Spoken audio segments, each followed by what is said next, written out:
Mhm. Thank you very much for joining today. Today is February 22nd of 2021. Another very interesting year ahead of us and a very interesting topic. So as usual, we also at the GoDaddy Pro EMEA Meetup, we have some rules which you can read behind me, which are very necessary for us because we're going to be posting this recording later on our YouTube channel, which means that some bad words wouldn't be accepted. So please respect each other and let's talk something interesting. So today's guest, thank you everyone for joining, and Yanis and Abdelatif and Estra and Tiana and Piotr and Hoa and Roger and Nestor and Charles, and we're expecting much more people to come.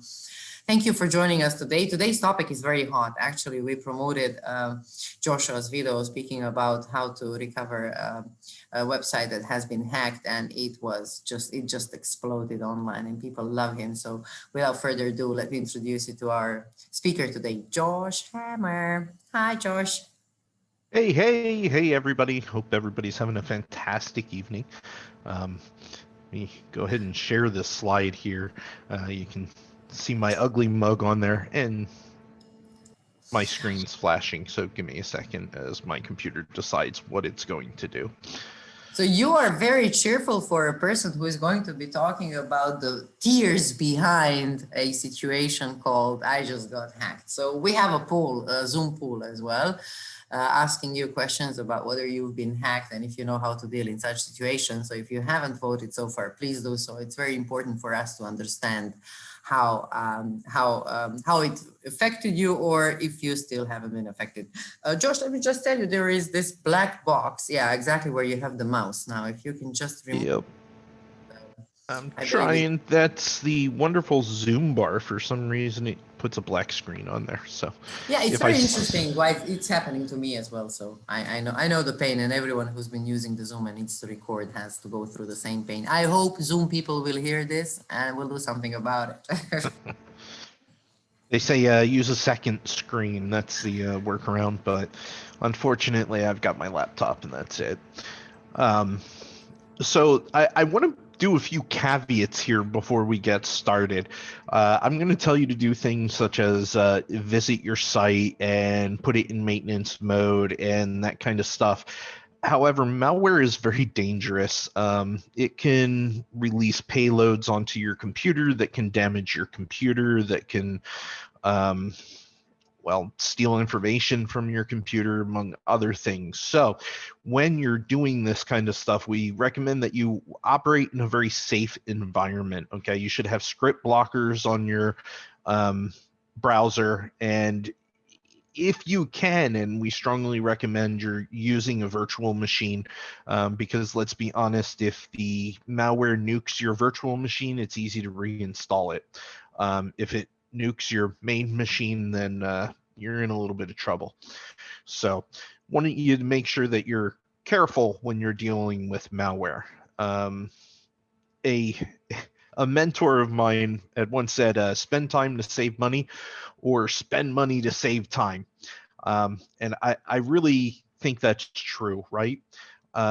You can clean up a hack yourself. It's going to take you a lot of time, especially if you don't know what you're doing. Or you can hire a company to do it for you. You have to really figure out where the cost benefit ratio is for you. Pre-planning will reduce pain during cleanup. If you have recent backups, it's a lot easier to restore from a recent backup than it is to actually clean your site. If your sites are functionally isolated, you're going to have a better time than if you're trying to clean up one hosting account that has 20 different websites in there. So how many sites are infected, and was the site isolated?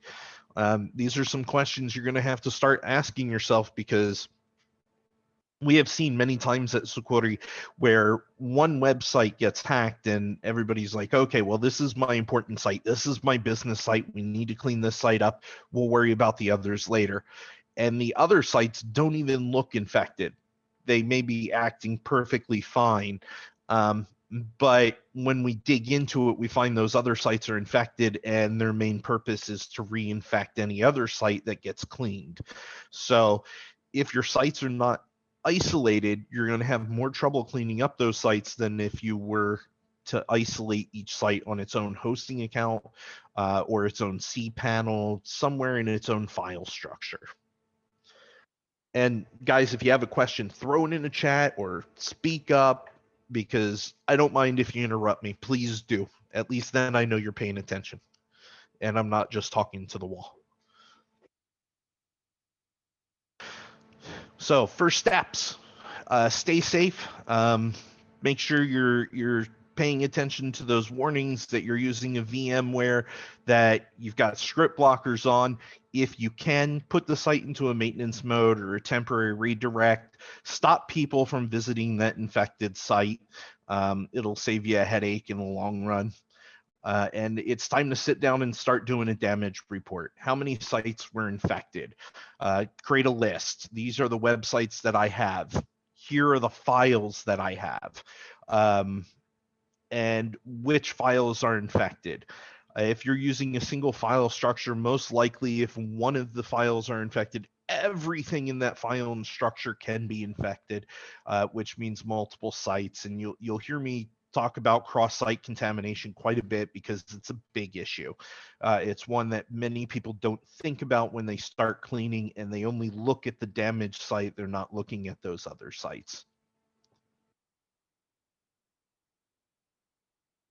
So backups, off-site backup to restore from. This is going to be your easiest way to restore the integrity of the site, is if you have a backup.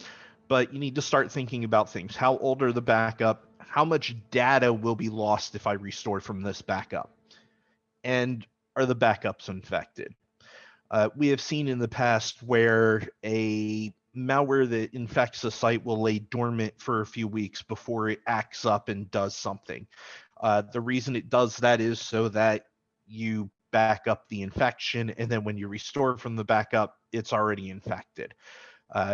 Fantastic, right? Off-site backups.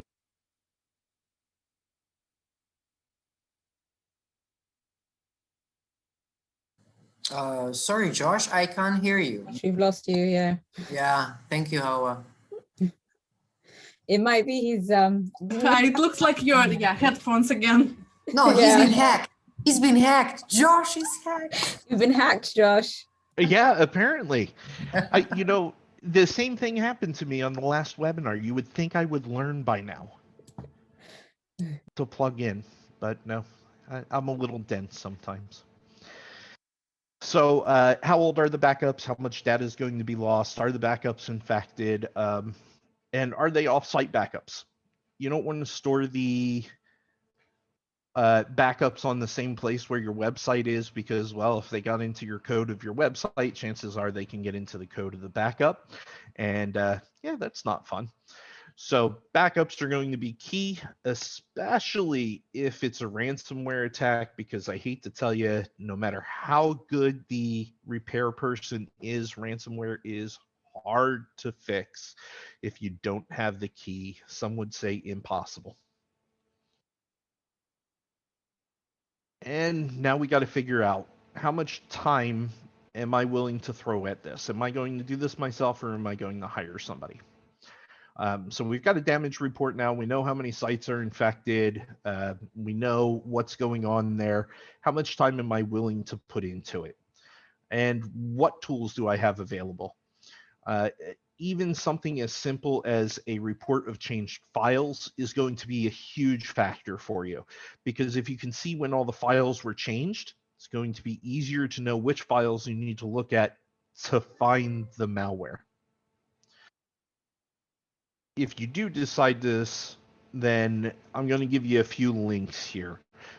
These are all from our security videos. In fact, one of these I'm thinking might be you, Nestor. I'm not sure, but I've got here how to clean a WordPress website. I know that's by Ben. He goes through step by step on things to look for on how to clean that website. We've got common types of hacks that we've seen over the past couple of years, and different malware types explained and what they do. So they are some good videos to go through to help with cleanup. However, you're going to be digging in code, and you're going to be looking for things that look unusual. And if you're not familiar with the code, everything's going to look unusual. So it's a lot of fun. It's going to take a lot of time and trial and error as you test the site and make sure that it comes back up. Now you can hire someone. Sorry, Josh, could you please Yes. share the links in the chat with us? Would that be, or maybe you can do it later, but just don't forget to give us the links so actually those could become accessible by our crowd. Thank you. Absolutely. I will do that as soon as we're done here. I'll throw those in there. Questions to ask. If you're going to hire someone, we make a living off of this, so of course I'm going to recommend Sequoia. We're an inexpensive way to get it done, but ask around. Start asking how quickly is the cleanup going to take place, and what's the cost breakdown for the cleanup. A lot of developers will charge by the hour, which when you're dealing with a hacked website, that could be any number of hours. How much are you willing to pay, and are you willing to wait longer for a cleanup if you pay less? What happens if I get reinfected in a day or two? A lot of companies that charge for a one-time cleanup, if you get reinfected within a day or two, they're going to charge you again for another cleanup. So you need to make sure that if you are reinfected, are you covered? Is the cleanup done automated, or is it manually done, or is it a mixture of both? And if it's an automated cleanup, are they going to charge you for a manual cleanup as well? I'm not going to name any names, but some of our competitors like to charge a real low price for an automated cleanup and then tell you, hey, this needs to be manually done. The computer couldn't find all of it, and the manual cleanup is a whole lot more. And now you're already out some money for an automated cleanup and you're still hacked, which is no fun. And what will the company do to protect my site going forward? Or how will I protect my site going forward? Most of the times after you've been hacked, it's going to be reinfected shortly after if you don't fix whatever the problem was that got you hacked in the first place. 9 times out of 10, that's outdated software, but a firewall can help you quite a bit there.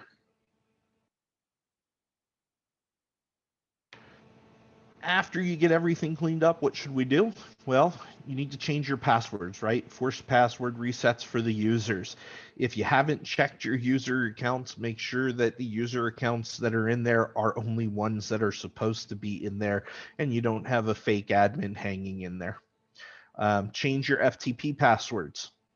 Check all user roles and access rights and make sure they're correct, that no user has elevated rights when they're not supposed to. We want to update all the sites and all the plugins and all the themes, because any one of those could have been the issue that started this whole mess. Protect the site via firewall to prevent reinfection. We're going to keep throwing that firewall out there because it's such a key portion to a website. And functional isolation can be worth more than the cost of an additional hosting account. And the reason I throw that out there is hosting accounts are really not that expensive in the long run. And I know because I'm the same way. I have a website that I use, and then I've got 5 or 6 different websites underneath that under the same hosting account that are my kids or my grandparents that asked me to run their website for them, and I don't want to pay for additional hosting. If any one of those falls behind, or if I created one about a video game that I no longer play and I leave it there and I completely forget that website exists, that website can be the point of attack that infects the entire account. So we need to make sure that all of those websites are either on their own server, or maybe you have a server of just, hey, this is my junk server. If anything on this server gets infected, who cares? I'll just wipe the dang server and start over. This is my business server. Everything here is going to be protected, up to date all the time. But if it's a business server, I recommend that it's only one account for that business server. And things to keep in mind. Guys, I'd love to tell you that hey, this is the easy trick. Everything will be fixed with this one trick. But with malware, every malware is different. And even if it's the same type of malware, very rarely is the hack exactly the same. I mentioned this earlier. Ransomware is dangerous because it can very rarely be cleaned by anyone. Oh, yes, absolutely, Olga. Hosting passwords. Whoo. Yeah, I love the passwords like Gate123. Those are fantastic. And, you know, with the younger generation, you'd think that the passwords would get better, but Sorry, Josh, you've been hijacked again. Lost you there again. Can't hear you. Josh! No. We can't hear you. You need to reboot yourself. This is like Microsoft Windows. Oh, wow. Yeah, but luckily, you know what, Josh? Luckily, you don't have to go out of the room and then open the window and come back. Come back. true. Oh, you're back. Yes, I am back. Ditch Windows. Thanks, Val. I'd love to. Except for Love you we too. have to have Windows PCs now. So, yay. I don't know where I dropped off here, but ransomware is dangerous, can't be cleaned. Maybe some of the older type of ransomware where the key has been released online can be cleaned up, but if you get hit with ransomware, unless you have a backup, there's very little anybody's going to be able to do for you. And this is a big one because we get this one a lot, where the people come in saying, hey, can you fix our website? And we tell them, yes, we do our best to fix the website. We go in there and whoever targeted them deleted everything. There's nothing for us to fix if it's deleted. And so if they delete the content, there's no amount of us going through trying to repair that's going to fix anything because there's no content for us to repair. Prevention is so much better than remediation. Damage done to SEO is done. Fixing the site does not fix SEO. And if you paid tons of money for SEO and you get hacked, you're going to be paying tons of money again to get your ranking back. And then blacklists or block lists take time to remove. Even the fastest block list can take 24 hours to 7 days. So even coming to a professional like us, we're under the same time constraints as anybody else. We talk to the company and we say, hey, can you remove this blacklist? And they take their time removing it. No matter how much we bug them, doesn't matter. So just things to understand during cleanup. It's going to take time. Then as a bonus, why me? This is a question we're asked all the time. Oh, Google Ads is a whole nother beast, Nestor. They, I wouldn't even say 7 days is good for them. I'm going to tell you 30 days for Google Ads. They're horrible, absolutely awful. So why me? This is a question that is asked all the time. And to be honest with you, most of the attacks are automated. It wasn't targeted at you. Your hosting resources are worth way more. Correct, yeah. Google AdSense and the ability to put your stuff monetized on Google. To give you an idea, guys, we've reported that a website was cleaned to Google Ads and actually blocked out the website so nobody could scan it. And Google Ads came back saying they still found malware, even though they couldn't even scan it. So, yeah, Google Ads, it's a whole nother beast. So hosting resources are worth way more than the site itself to hackers. So it doesn't matter that you're posting about cookie recipes. They don't care. They just want the resources. And it's all about the money or the reputation gain, right? So. And cross-site contamination. We kind of touched this. Old sites that are forgotten are still an attack vector. Isolating sites can prevent a mass infection. I put look at COVID because it's very true, right? Isolation stops that transmission. And even with a firewall on one site, if you have another site that doesn't have a firewall, then your first site really isn't protected. I always tell people, think about, you have bugs in your kitchen, right? We come out, we kill all the bugs and everything. We even spray by the outdoor facing windows to prevent bugs from coming back in. But if you got bugs in your living room, how soon until they're back in your kitchen again? Cross-site contamination kind of works the same way. So with that, I gave a lot of information, but what kind of questions does everybody have, or what would you like to see more in Wow, depth? wait, the can of worms is going to be open now. So we need to start piece by piece, all right? So first of all, thank you very much for giving us the rough frame. I also have a couple of questions which I would like to ask, but let me see first now who would like to ask the first question. Is it maybe you guys can also introduce yourself, or perhaps to complement the story with some other examples of what Josh said. So let's hear it. Olga, you've been very quiet. I thought you were gonna ask first. You know, I had a lot of deals with such things, but it's very hard to ask some kind of magical solution. It does not exist. Yes. It would be nice though. It's very interesting. I mean, last time when we spoke about security, you said about how much a hack actually does a damage to SEO, and that you tried so many times, but it was irreparable. You just couldn't bring it back to the point where it was before. So from your stand of view, Olga, how much does a hack cost? From my no idea, but it possibly will cost a company like 1 or 2 months of all sales. I think it can be the case, yeah. And damage to reputation as well. And all your clients who will be notified by Google that your site is unsafe. It's huge, possibly even more than 2 months, possibly 6 months of to repair. Correct.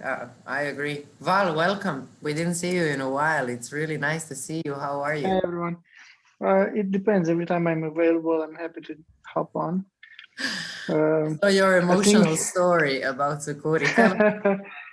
Yeah, well, I mean, I think it happened 2014, I think, December. So my wife and I, we started a charity project 13 years ago where we pack and gather shoe boxes filled with gifts, and we give them to orphan children around Christmas time. It was just a project we started in the family with our son when he was about 3.5 years old. And we just wanted to teach him how to share out of his toys and clothes and sweets and, you know, stuff we buy for Christmas. And we told him, keep this quiet. You know, this is a secret. We don't just go around brag to everyone about what we do, but they're kids. So he went to kindergarten. He told his colleagues went home, told their parents, and then the parents came and said, we want to be a part of your NGO. Like, what NGO?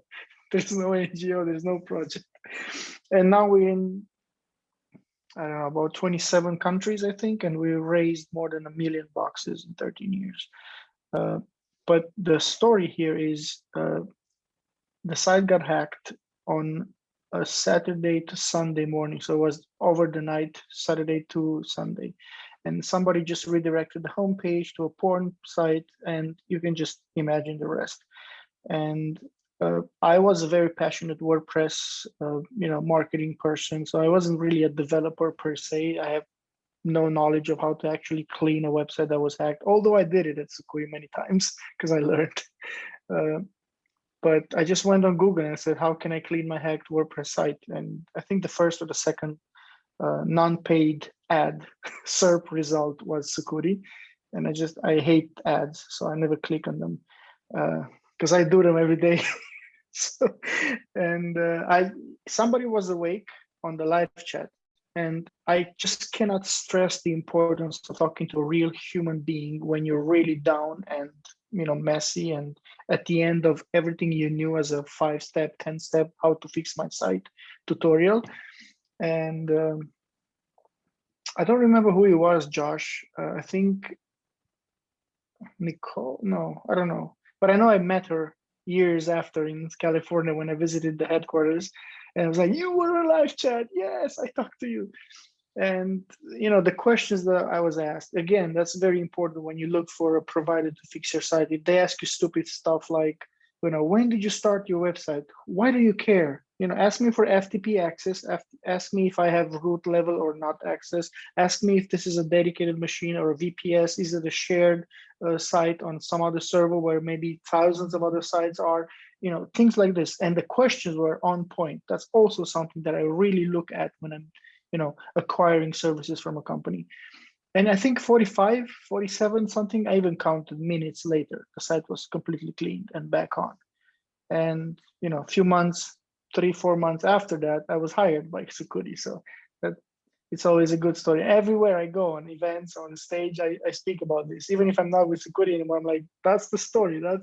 That's how you actually get not only a provider to fix your site or to provide services, but that's also an entry for a career. Because if you really love the service you're getting, you're going to be connected emotionally with that company or brand. And then along the way, opportunities may appear. You never know. Great. So sorry for my very long, very short story. No, I mean, it's always good to speak to people who went through a hack business, right?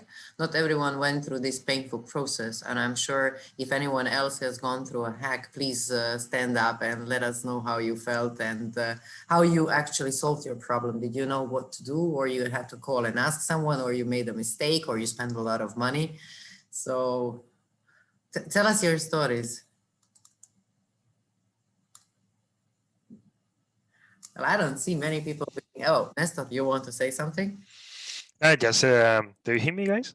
Now, my story is not pretty similar to Ball's one, but it's more or less the same. I think it was 7 years ago or something like that. I was working as a sysadmin with some websites, and I never got a hack one. But in that moment, I got one, and it was, it's not a government, but it was related with some. It's not a bank, but something like a budget for running business, for entrepreneurship, and so on, right? And it was also redirected to a porn site. So that was the first time I faced a hack site, and it was very embarrassing because you got a call just in the night, something, hey, what's going on in my website? And I say, what's going on? Tell me. And it is porn in my website. Why is this happening? I say, I don't know. Let me check. And when I was looking at that, I got pretty nervous. Something like, oh my God, what is happening here? Because I didn't recognize the hack because it was the first time I saw. And luckily, I was in a flat, a sharing flat. So my flat roommate was Guilherme. I don't know if you remember him, Val. Guilherme was a guy from Sucuri, and he was. Of course, I remember. I remember everyone. And he was I have a very good memory. But no, you don't remember the live chat one. But I mean, Guilherme was the in my flat, and he saw how nervous I was in that moment, and he told me, "Oh, don't worry, but I'm working in a company who cleans this kind of stuff," and he did it.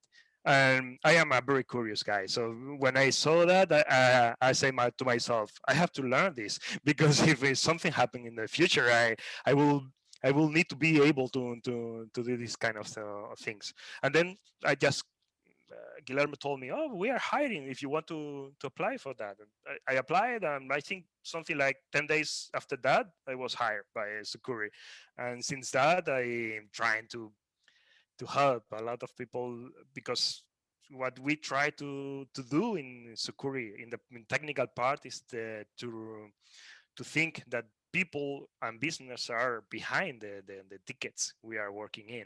So something that we normally work in our meetings is to remember ourselves that probably the person who is behind the ticket is pretty nervous, is just thinking that the word has fallen into his head, and we have to consider that when we give the responses, when we do our jobs. So, and also I wanted to just to share, to enrich your part, Josh. Something that is important to remember is that when you get a site hack, and a server specifically, when you get the server hack, what we think from the technical part is that that server is not trusty anymore, because we don't, as you said, we can just fix the damage, but we don't know if the hacker has left a backdoor there or any way to regain access after that. So answering to your question, Maya, about the cost of a hack, when a server is hacked, keep in mind, guys, that a technician like me, a security like me, will advise you to deploy a brand new server. Not only fix or not only clean the site. You have to deploy a brand new server, and then copy and migrate the website there, because we just mark that server as a non-trusty one. So just wanted to share these details with you guys. For me, it's interesting that you are aware about the cost of being hacked. It's pretty important. Brilliant. Thank you, Nestor. I think it's very important. There's also a number of people who are not that skilled in WordPress. Maybe they understand how to build a website, but not how to clean the malware, of course. And not many people that I know who are in website design and development, they don't know how to clean the malware. It's a science on its own. So let's try to understand one thing. What we shouldn't do in situation when one of our sites got hacked. So first of all, we shouldn't panic, right? I know it's not the time to tell somebody don't panic when his world is crumbling, right? But first thing is don't panic. What is the second thing? Do we go online and like search for companies? What is the keyword that we should put in order to, to understand which company suits us the best? There are so many providers of website security, but not all of them give you the same service. So how would you recommend to try to, let's say, shortlist or filter these companies? How to go through that process? Well, the first thing you search for is security, right? So, no. Probably look at malware removal or site hacked, and I guarantee you'll see like 30 or 40 different companies that show up. You really want to research the kind of information they put out there, see if they have done reports about the different types of malware, or if they're just saying, hey, we clean sites and there's no proof there. Nestor, go for it. Your hand's up. I see it. Yeah, sorry, I just that's one of the points. But if we are dealing with people who doesn't know about anything about web security or even about how WordPress works behind, I would recommend the second step just to go directly to the hosting support, because normally hosting support are able to fix the 80% of the security events. At the end is even before before searching for security external services, the very first step from my point of view is checking with the hosting support. That's one of the thing I normally tell to the people, that this is why I recommend to invest in a good hosting company. I know it is not because you want to spend a lot of money or something like that, because you want to guarantee bandwidth or something like that. It's also because the support that is behind that in these cases, for example, is unvaluable. Go ahead, Bob. Yeah. Again, like I said, I'm not a technical person, so that's why Nestor just nailed it there. From my perspective as a hacked website owner that I was, I can tell you that not necessarily I was looking for the cheapest service, because that's also a mistake, and also not look for, oh, if it's really expensive, they must be good. That's also a very bad choice. What I did was I didn't know how or what's the actual, technical aspect of my hack. What I did was WordPress hack fix. So whatever, maybe look in your language, I would suggest do it in English, because most of the websites are initially optimized SEO for English searches, not for localized searches. But if you're comfortable in, you're I don't know, you're living in Spain and you're more comfortable searching for something in Spanish, do it. Or if, Italy, Germany, whatever. But if it's WordPress, and because we are talking about WordPress, wouldn't it be nice that WordPress.org would have a page where they would say something like verified or trusty malware, cleanup providers, as they have for hosting? But I'm entering another realm here. I don't want to spoil any business for anybody. I did suggest that to Matt multiple times in private conversations, but it never happened. What I can tell you about us from Cloudflare, that we do have such an advice in internal documentation. So when somebody's hacked and they come to us in the conversation that we have, even security sometimes is mentioned as, go to them, they would clean, but then after you should have some steps. I mean, just cleaning a website doesn't mean you're saved. It's like you have a wound, and somebody's pulling out the knife. That's the worst thing you can do. Keep the knife in there, get a doctor, check it, make sure it's not life-threatening. If you pull the knife out, you might actually die. So sometimes it's just better to just leave some part of the hack in there, so that whoever has the backdoor access thinks that the hacked server is still there. And like Nestor mentioned, just clone, have a new VPS or a new server, and move the clean files that have been vetted clean there. But very importantly, and this is something that Josh and Nestor mentioned, Sucuri and whatever other provider you may find for, make sure that you actually have proof that the real humans are checking, verifying, and cleaning your website.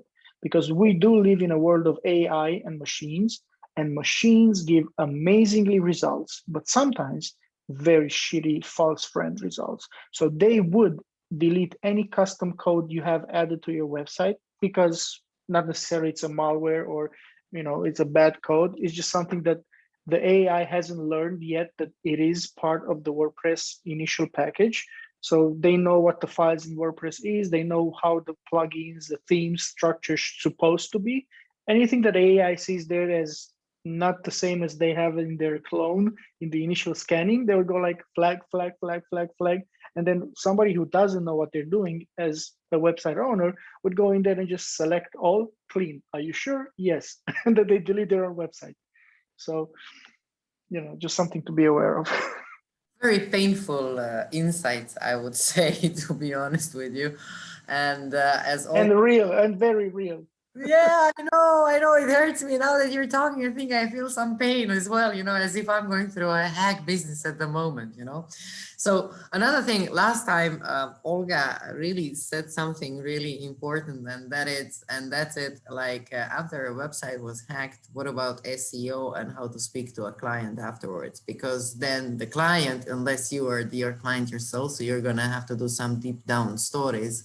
So how to explain to a client that it's not the fault of yourself if you're doing the maintenance of the website. It could be who knows what, and that they might be changing a domain, that they need to reinvest money in everything from the beginning. And how do we start? I mean, how do we organize this business later on? It's a fun conversation to have, isn't it?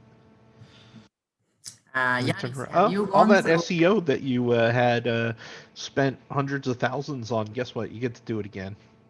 Have fun. Wow, that's really bad. Try again, please. Yeah. I'm a little blunt, but no, it's a conversation that you should probably have before a hack. You gotta start off and let them know, hey, I know you're spending money on SEO. Fantastic. We want to see your SEO climb. But if you get hit, just know that all that work you're doing could go away. And if you put the thought in their mind beforehand, then when it happens, or if it happens, God forbid, then it's easier to have the conversation afterwards. I don't know how many of you have kids, but I have kids, and cell phones, right? There was always a thing, I want a cell phone, I want a cell phone, I want a cell phone, I want a cell phone, which is fine. I had a conversation with them and made sure that they were aware, nothing on that cell phone is private. I can read it and look at it at any time I ever want to. And now, a year later, after they have the phone, if I go and take that phone from them and start reading and they get mad, I can go back. Remember, we had this conversation. And it's a lot easier to go back and have this conversation again if you've already had it the first time. To try to bring it up after the fact, though, now you've got this client that feels like, oh, this person is just trying to get more money out of me. And now you've got this issue of you have to defend your reasoning behind everything rather than turn around and just repeat your reasoning again. That's really like, I mean, it's something that we would have to learn how to deal with. Clients are not easy, and especially in situations when they might even have an e-com with perhaps 10,000 products and stuff, and all of a sudden their site is infected, they cannot work, they're losing money, you're not providing them with timely response, and the things goes on. So I just wanted to ask Yanis, perhaps. Yanis, were you a victim of a hack ever before? Hi, everybody, and thank you for your conversation. But I am very, very new in all this, and for the time being, I try to learn from you. All okay, right. Very my good. first job. Very good. That means you still haven't gone through a process of being hacked. That's great. That means you're safe. You're done. You're still okay. Yes, for the And time. you'll be better prepared. Just in case. Yeah, this group will prepare you for everything that can happen along the way. Or maybe he's not even aware he's actually being hacked right now. Correct. Oh, I have to leave just now. You will not be able to sleep. Exactly. But you are having now the conversation that just told before. Okay, I'm logging out from your website, Yanis. It's okay. I'll just log out. Okay, thank you. Boscan, how about you? Where are you from? And were you a victim of a hack before, or are you involved in security? What do you do? Hi, I'm from Kenya. Hi. Hi, I can hear you.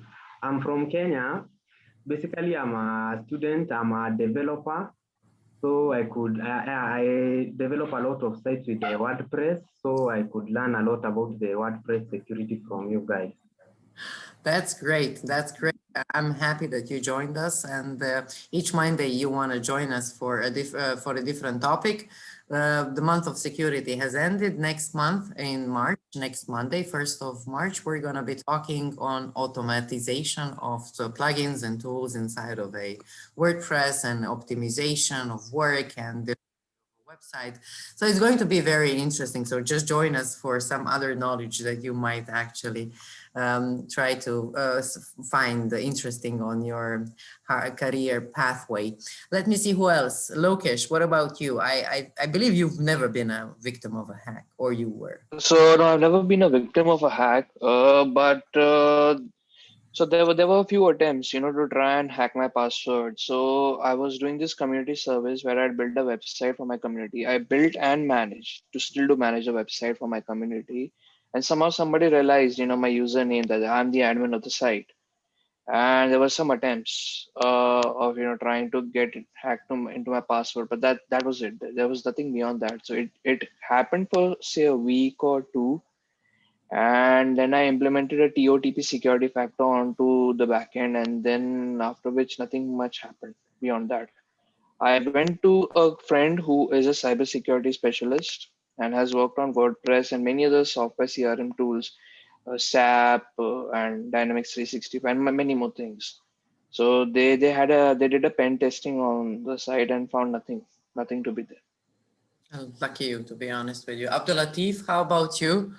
If you have a chance perhaps to speak to us, if you've been a victim of a hack, or how because I see our poll, 7 people were victims of a hack and 7 still didn't experience it. So I just want to actually pinpoint the ones who did experience it to understand how you remediated the whole thing. Maybe Hawa, would you be able to say something, or Nigel?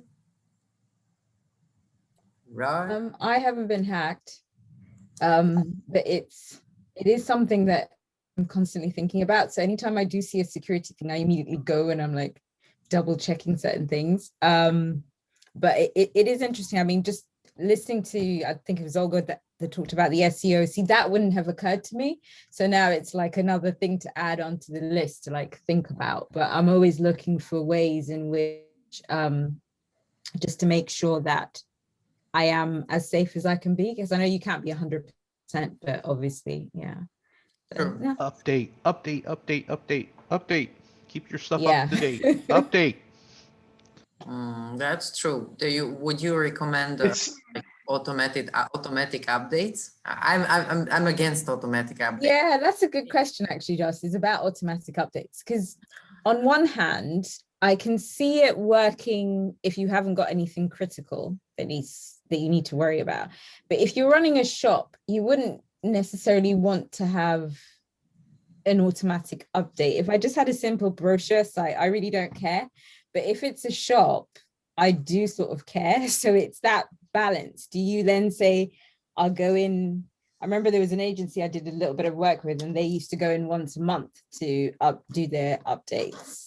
So do you plan it that way and say like once a month you'll go in? But then given how often people are updating things these days, you kind of think, well, actually, no, it should be once a week. But then yeah, you haven't got the time to be going in once a week. So I'd love to get your ideas on that. It depends on what your process is, right? If you have a booked in process where once a month you go through, you test things and then you update it and you move on, that's fantastic. The question I'm going to ask is what's protecting you during that month?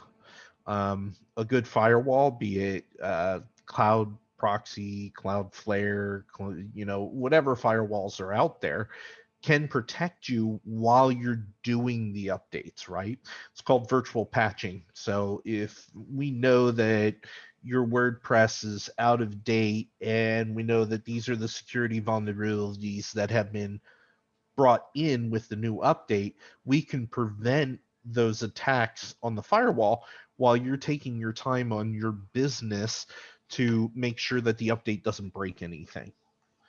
Because, all business sites have a staging site, right? Or they should have a staging site. I doubt all businesses have a staging site, but where you can test those updates, because things do break. And unlike WordPress, there are others out there that updates are not easy. They may not even offer automatic updates, and an update is like recoding the entire site. Those are going to take more time. What are you supposed to do? Just wait 3 months, 4 months while everything's being updated and hope you don't get hacked during that time? So automatic updates, fantastic. You're right. Static sites, usually nothing will go wrong. But if you're using a custom plugin, custom code, custom theme, an automatic update can break stuff. So, yeah. Okay, thanks. Some things that I usually leave on auto update are like localization, like local languages, for example. So usually the translators, those are always doing an excellent work in the WordPress community. And basically there's not much you can break on a translation file. So that's something that is safe to have, especially if there's some changes in the language or some words that can be better translated. Those are only getting optimized by the translators. And the more translators you have for a local specific language, like I'm thinking India, for example, thousands of local slangs or languages, and they always try to make sure that they have a translation for a specific language. But I would go back and say the same thing as Josh. If you have, the main WordPress, the actual WordPress, some hosts do allow you to do it. Some hosts even don't allow you to do it. Like even if you want to do it, to set it on automatic, it just doesn't like, there's no cron job for it. And I think it's safer. And maybe sometimes it should be something that, how comfortable are you with having that done by a machine? And they just go click yourself. And they should still ask you, are you sure? Are you mad? It's very late where you're at right now. Are you sure you want to do this? Just make sure they ask you a few times. Remember when you're trying to format your iPhone and you get like 7 questions, if you're really, really, really, really sure that you want to delete everything on your phone, that's how these questions should be asked to people. Because because they don't know. The more you know about security and how systems work, the less you're going to trust the machine to automatically do tasks for you. That's what I've seen in close to 15 years of working in the space. Yeah, not much, only 16 years. Yeah, that do, right? You started very young when you were a baby, right, in the industry. So yeah, that's very interesting. Actually, one of the problems that I used to have at the beginning when I was trying to manage my website was when I update something, the theme or something would change or whatever, and I wouldn't understand what I messed up. So it's really important. Like now when I use GoDaddy Pro, there is an option for safe update, so you can compare the website before and after. So I'm very confident that my ruler is helping me understand, but I never do automatic updates. I've done it once and never in my life again. After that, I was totally lost what happened to my website. So I wouldn't recommend it, though there are some people who are confident of what they're doing. So I believe that's also good. I also wanted to ask you a question regarding, do you feel like more powered and with knowledge after this meetup, or there are more questions that you would like to ask? We came to the conclusion that first we will not choose the cheapest or the most expensive supplier for the service of cleaning of malware. And then what? We spoke to the client, we need to buy a new domain, we need to start from the beginning. So what is the best practice to start with? So what should we do at the beginning so we create a habit of having very secured websites?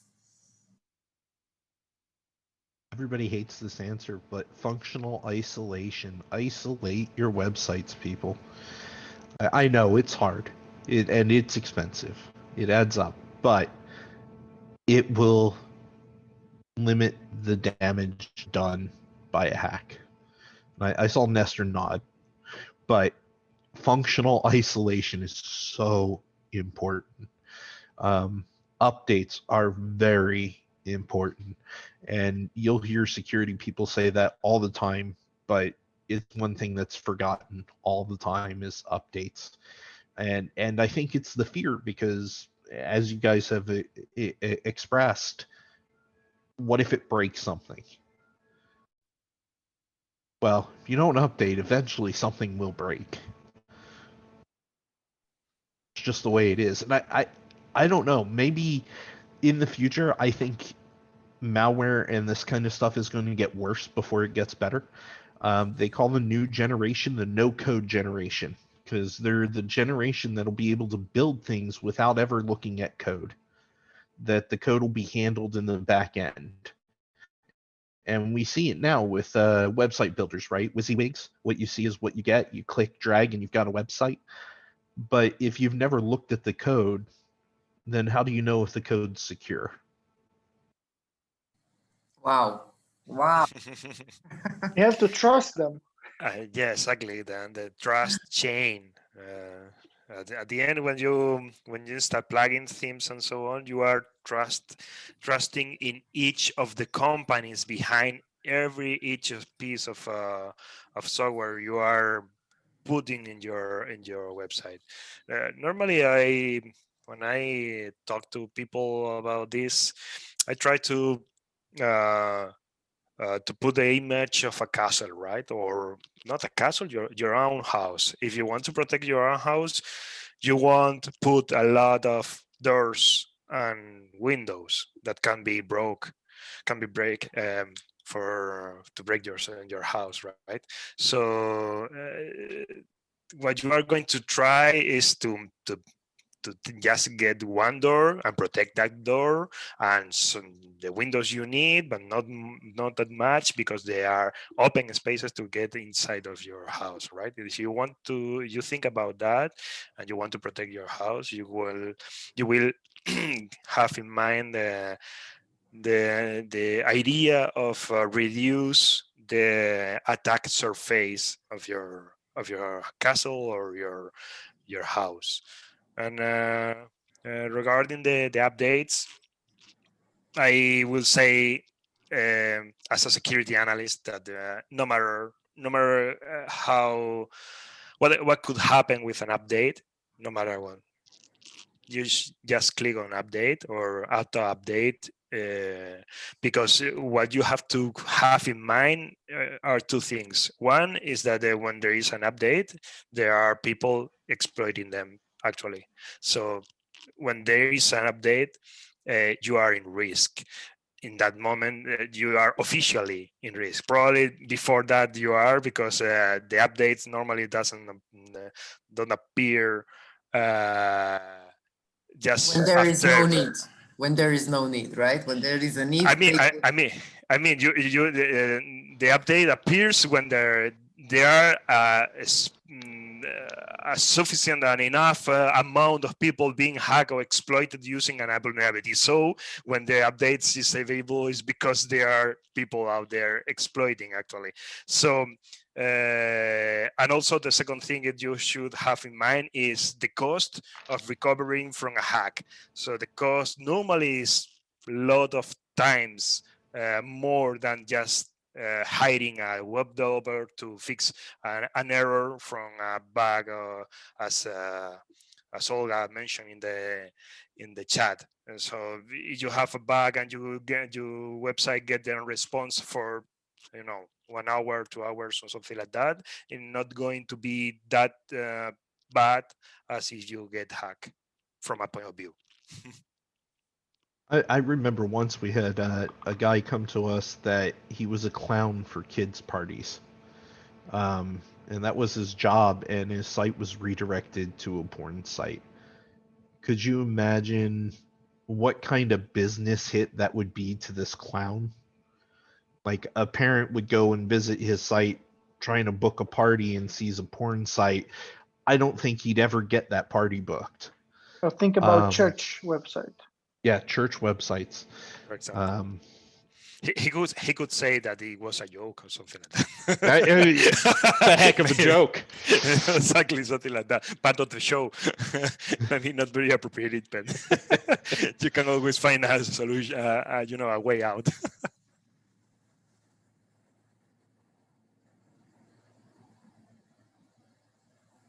Everybody's going to sleep. I see I think that everybody got a bit over depressed with talking about security. Sorry, can I ask just a quick question? Because I'm very curious what to advise to a client. For example, if they have an older version of some website, of WordPress on some website, and they have to move the website because I work with migrations, so I'm curious about that. They have to move the website to a managed WordPress environment with the latest WordPress. And they have a plugin that doesn't work with the latest version. Sorry, I just got confused. If you update a plugin because of the security reasons, and the plugin breaks the site, and you reverse the plugin back because you have a backup and everything before the update, what to advise to a client what to do? Because the only way for the site to work is to stay with an updated or a risky plugin. And if they do update, it breaks. Do you have any advice for that situation? Good firewall. That's going to be the advice. I mean, Magento is notorious for complicated updates, and I believe, aren't they hitting end of life? I think that just happened this last year for Magento 1. They don't do security updates on Magento 1 anymore, and in order to go to Magento 2, you have to recode the entire site. So there's a lot of people that are using Magento 1 with no security updates, and they know that it's vulnerable. So what do? Well, the only thing you can do is put a wall in front of that website that protects it from any kind of vulnerability, right? The security analyst is going to tell you a firewall is a good stopgap, but you should still update the site. And I agree, but at least with the firewall, you've got some protection. And it is a name of the game, right? Some is better than none. Just a quick. Totally agree with that. Just very quickly. The first, the firewall, and the second, hire a web developer to make a new plugin or to adapt it to a new version or something like that. If you don't do that, you're in risk. That's all. Period. Very interesting. I also have a question. Thank you, Tiana. Really insightful. We didn't have a question like this before. I just wanted to also understand whether a firewall addition does anything to the page speed when being downloaded to a client's website. So there is also an unpleasant topic that I would like to cover in this thing. So it depends on the firewall, right? I will say 9 times out of 10, most firewalls have a CDN built in, which will actually increase the speed of the website. For example, with the security firewall, it's hosted using an Anycast network, so it's one IP address, but we have 13 locations around the world.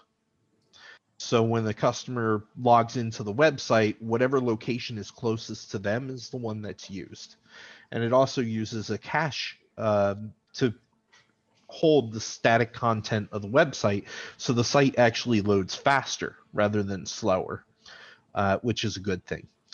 It's hard to uncouple a firewall from a CDN because in its very nature, it's going to have some of that kind of built into it. Most firewalls will speed the site up. I will say, though, that personally, I would recommend a cloud-based firewall versus a firewall you install on the server. And simply because the firewall you install on the server is using your server's resources. So the server, which is there to display your site, is now using some of that energy that it could be using to display your site to try to protect your site as well. And that's not what it was designed for. Very interesting. Thank you very much. Energy and processing power, especially processing power. And something also that I would add here to the exemplary explanation that Josh provided is that before being a WAF, the provider most likely has a DNS resolver first, because that's the first thing that the visitor hits. And if that is being served from around the world very fast, that means that most likely it's going to be one. So you type in, GoDaddy.com, right? So GoDaddy.com is a machine that responds of an IP address. But if it's behind the WAF, you're not going to see that IP. You're going to see the IP of whatever the WAF provider has in there first, because the DNS needs to find it. DNS, everybody knows, what I hope everybody knows, is the huge phone book of the internet, right? So every IP in the world, every domain name in the world that connects, Google, Facebook, and so on, or mypopshop.com, it's connected to an IP. If it hits the DNS resolver first, scans through, making sure that it is valid, it is Maya, it is Nestor, not some bot, that gets rejected. If you would land on your own machine, on your own server with a real bot, and a hardware installed firewall is activated, that means it has to process, is this a real user or not? Rejected. All that processing power is translated in slow page load on the, for the eyeball, for the viewer. So imagine if you see a page loading on your browser, with more than 1.8 seconds, that's the majority of the tests we ran, I just close the browser. And most of you do the same. If it loads more than 1.8 seconds, you're like, whatever this site has, if these guys can do it, so that it loads faster, I'm just out of here. I'm not gonna buy, I'm not gonna do anything. Maybe you're still gonna wait if it's in the bank that you have to pay some bills, maybe you will. But otherwise, speed is, I would say, top 3 of the choices people stay or don't stay on a website. If it's slow, I'm out of here. A number of, just to actually add to your story, a number of e-commerces online have actually slowed down their website responsiveness due to flashy commercials, lots of carousels going around, galleries being uploaded at the same. So it's kind of like marketing strategy is always like show more, give videos, give whatever. But then again, optimization of a website goes the opposite, saying, no, we don't want this, give us just photos and low res. So how do we compromise the security, the SEO, and the marketing wishes to give a unique pleasure and journey to our potential customers or viewers of websites? So what is the best mix? How to mix it all? That's a good question. I'm still trying to get over 1.8 seconds because, I grew up with the 24.4K modem and it took like an hour for a web page to load. So 1.8 seconds, I'm going, man, could you imagine? I used to make a sandwich and come back and the site wasn't loaded yet. So especially if it was a Flash website, remember loading? Correct. How many of you knew the sound to repeat the sound from the modem? I used to I remember. Yeah. I used to repeat it myself later. See, we're old. Yeah, something our kids will never have to think about. Well, Now they won't even wait 1.8 seconds for the site to load. So now they have Starlink. They connect directly to Elon Musk's satellites. Right. That's interesting. I hope we will be able to see that and see how the technology grows. Unless you have any other security and security related questions. I do not envy you, Olga. That sounds like a pain in the keister. Oh, I dropped this back. I have no idea why. I was asked and I agreed. Because it's so complicated, so no one exactly knew what to do. And, I was in the root of this project, even if it isn't my project. Do they really need 60 plugins? That seems this, unreal. This system is just a big mistake, a big, huge mistake. It's why I'm with WordPress. Really, it could have been 5 or 7 plugins with WordPress. I know it. Because there are, I don't know, like 10 plugins only to cover WooCommerce. Only to cover WooCommerce. And possibly even more. You know what, Olga? Maybe you should have started a worldwide contest on the plugins with the most number of plugins. Need to see where they break. Maybe it's after 120. Maybe this is when they start breaking. Take a screenshot of the number of plugins in the dashboard, post it on Twitter, but anonymously, so you don't reveal the name of the domain, and just say, show me yours. Exactly. Beat this. Yeah, and the cyber terrorist is gonna be something like, oh yeah, post it. I'm just thinking, even if each plugin only took 10 minutes to update, that's still 10 hours of updates, right? I mean, oh my God. You need to check everything How many sandwiches would you do, Josh? Well, look at me, man. I probably scarfed down at least 10 sandwiches during that time, but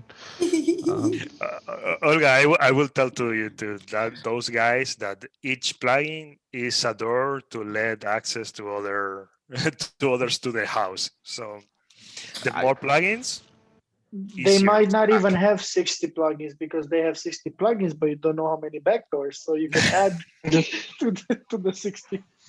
My The- souls. How, My the souls. question My is- souls. the question there would be, how many people manage this website? Well, the 60 owners of the plugins plus the 60 hackers hacking the plugins. So I hope not, but yeah, we have a hell of amount of administrators and also several developers. So it's really something you cannot sleep well with it. And the best part is one of the plugins is Tim Thumb that hasn't been updated since 2014. So, Yeah, Revolution Slider. You want- had an experience with Modex. It's a disaster. Really, I had the logic of the system itself. Sorry if I'm a prejudiced, but I worked with it and it's so complicated compared to WordPress.